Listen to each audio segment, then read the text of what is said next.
Hello! Aujourd'hui, je te parle du cycle de la Tour de Garde, une des sagas phares de ces dernières années. Si comme moi, tu détestes attendre la sortie des tomes suivants quand tu lis une saga, alors sache que là, c'est bon, le cycle est terminé. Tu peux te procurer les 6 tomes et les dévorer d'un coup. C'est pour ma part exactement ce que j'ai fait.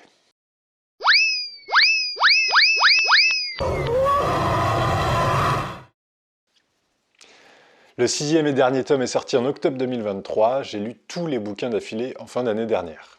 Dans cette vidéo, je vais te pitcher la saga sans rien te divulgacher et te dire si elle vaut le coup d'être lue jusqu'au bout. Bon, apparemment oui. Allez, on y va.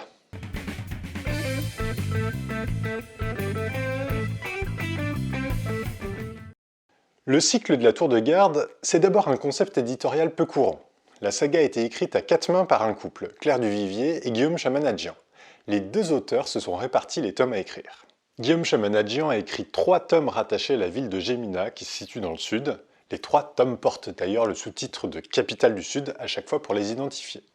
Cela se passe dans un univers de fantasy qui ressemble assez fortement à notre Renaissance. Claire Duvivier a quant à elle écrit les 3 tomes rattachés à la ville de Dehaven. Les tomes sont identifiés par le sous-titre Capitale du Nord et se déroulent dans le même univers de fantasy que Capitale du Sud, et aussi d'ailleurs dans la même trame temporelle. Claire Duvivier était déjà connue dans le milieu littéraire comme cofondatrice de la maison d'édition Asphalt et comme autrice d'un Long Voyage, son premier roman qui avait déjà fait très forte impression dans la sphère de l'imaginaire. Son conjoint Guillaume Chamanadjian n'avait pour sa part jamais publié de roman.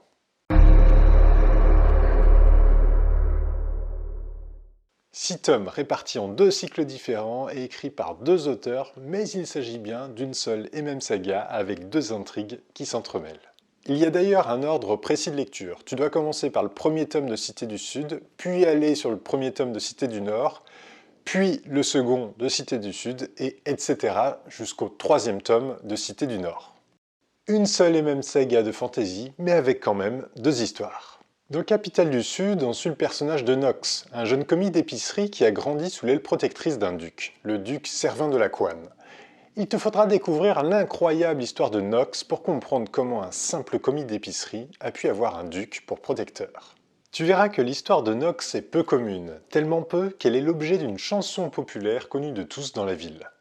En tant que commis d'épicerie, Nox est amené à parcourir la ville de Gémina dans tous les sens. Il connaît la ville et ses habitants comme sa poche. Une compétence que le duc Servin de la Couanne décide de mettre à profit en embauchant Nox pour l'aider à construire un canal à travers la ville, qui est l'objet de nombreuses controverses. Tu verras qu'à Gémina, il est énormément question de mythes et de légendes. L'une d'elles évoque l'existence d'une ville miroir, qu'on surnomme le Nihilo. Nox est amené à découvrir qu'il existe un lien particulier entre lui et le Nihilo. Je n'en dirai pas plus.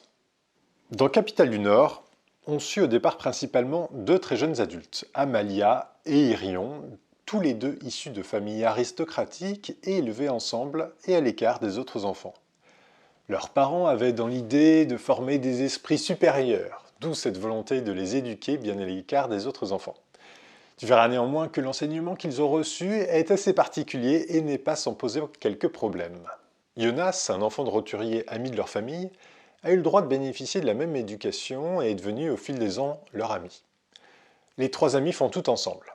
Irion est fasciné par la magie et décide de tenter d'ensorceler 3 objets. Les 3 enfants élevés dans une éducation très cartésienne se retrouvent alors confrontés à des choses qui relèvent plutôt des contes et des légendes. J'ai littéralement dévoré cette saga et te la recommande sans la moindre hésitation. Les 2 trilogies relèvent toutes les 2 du roman initiatique, les personnages étant amenés à mieux comprendre le monde dans lequel ils évoluent, mais aussi amenés à mieux se comprendre eux-mêmes. Si tu aimes les intrigues politiques, tu vas être servi. On baigne littéralement dedans. Dans Cité du Sud, car la ville de Gémina est gouvernée par des ducs qui passent leur temps à intriguer les uns contre les autres, et dans Cité du Nord, car on se confronte à la fois à des intrigues politiques au sein de l'aristocratie, mais également entre les classes sociales, les couches populaires rêvant de révolution.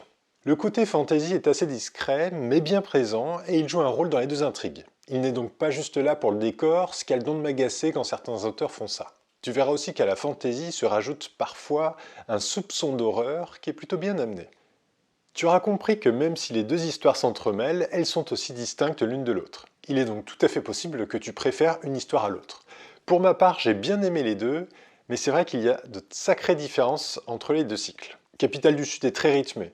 Tu suis les déambulations de Nox dans sa ville, il se passe toujours plein de choses imprévues en chemin, et tu dévores le bouquin sans t'en rendre compte. J'ai aimé comme un fou déambuler dans cette ville. Capitale du Nord a un rythme beaucoup plus lent. On pose le contexte social et on prend le temps de faire évoluer les personnages dedans. Il se passe beaucoup moins de choses. J'ai sans doute lu Capitale du Nord moins vite que Capitale du Sud, mais l'ai tout autant aimé. Dans les deux cas, les auteurs ont su travailler avec soin la psychologie des personnages. Les personnages évoluent par ailleurs fortement au fil des tomes. À la fin, ils n'ont plus rien à voir avec ce qu'ils étaient au début. C'est quelque chose que j'aime trouver quand je lis un bouquin, et là je peux dire que j'ai été servi. Je sais que certains ont été un peu déçus par les révélations de la fin qui viennent expliquer ce qui était de l'ordre du mystère tout au long de la saga. Ce n'a pas été mon cas, sans doute parce que je ne m'attendais pas à des révélations fracassantes. Ce qui compte dans cette saga, ce n'est pas la fin, mais le chemin. Tu me diras, il faudrait que ce soit comme ça dans chaque roman, mais c'est pas toujours le cas. Si je devais faire une critique, ce serait sur la rencontre des deux histoires. En effet, à un moment donné de la saga, les deux intrigues s'entremêlent. Raison pour laquelle d'ailleurs il est impératif de lire les deux cycles dans l'ordre que j'ai indiqué au début de la vidéo. Cette rencontre des deux histoires pourrait à mon sens être plus réussie. En fait, sans rien te dévoiler, ça nous amène à vivre différemment des événements identiques. Et cela nous amène aussi à vivre des événements distincts mais concomitants et se déroulant dans des lieux très proches.